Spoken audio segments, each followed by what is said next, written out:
ในក្នុងទូរស័ព្ទដៃ iPhone គឺមានចំណុចមួយដែលអ្នកគួរតែដឹងនៅពេលដែលយើងបាន search មើលនៅក្នុងអ៊ីនធឺណិតណាមួយគឺវាដើរ slow តាក់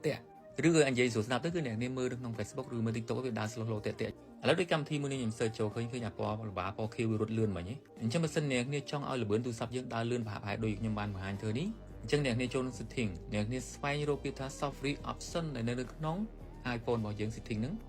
តោះមកអ្នកប៉ះចូល software option ហ្នឹងទៅយើង scroll ចុះក្រោមទៅរកពាក្យថា advanced នៅខាងក្រោមគេបង្អស់នៅពេលដែលយើងប៉ះចូលក្នុងចំណុចខាងក្រោមគេនេះតែអស់តែម្ដងនោះអ្នកនឹងឃើញ website Delta ដែលជាលក្ខណៈទិន្នន័យពីមុនមកដែលអ្នកធ្លាប់ search មើលពី website ចាស់ដែលយើងអត់ប្រើគឺវានៅគោជើងលើគ្នាឥឡូវខ្ញុំនិយាយស្ដាប់គឺគោរដឹកគោជើងលើគ្នាអញ្ចឹងដូចអ្នកមើលឃើញនេះជា website ពីមុនដែលខ្ញុំធ្លាប់ search មើលឬក៏ website ណាមួយដែលយើងប៉ះចូលទៅវានៅដិតនេះទីនេះឬក៏អ្នកអាចមើលបន្ថែមទៀតកន្លែង Q ខ្ញុំប៉ះមិញនេះនោះនឹងឃើញ website ដែលយើងធ្លាប់មើលពីមុនមកដែលយើងឈប់ប្រើហើយគឺវានៅគោលើគ្នានៅតែម្ដងចំណុចកន្លែងនេះហើយជាហេតុដែលធ្វើឲ្យទូរស័ព្ទយើងពេលដែលយើង search មើលក្នុងអ៊ីនធឺណិតកម្មវិធីណាមួយគឺវាដើរ slow តាក់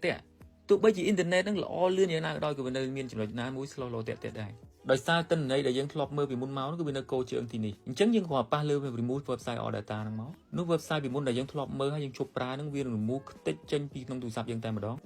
អញ្ចឹងប្លង់ចំណុចនេះអត់មានបញ្ហាអ្វីដល់ទូរស័ព្ទយើងទេយើងគ្រាន់តែ remove នៅ website ចាស់ពីមុនចោលដើម្បីឲ្យទូរស័ព្ទយើងដើររហ័សតែប៉ុណ្ណោះ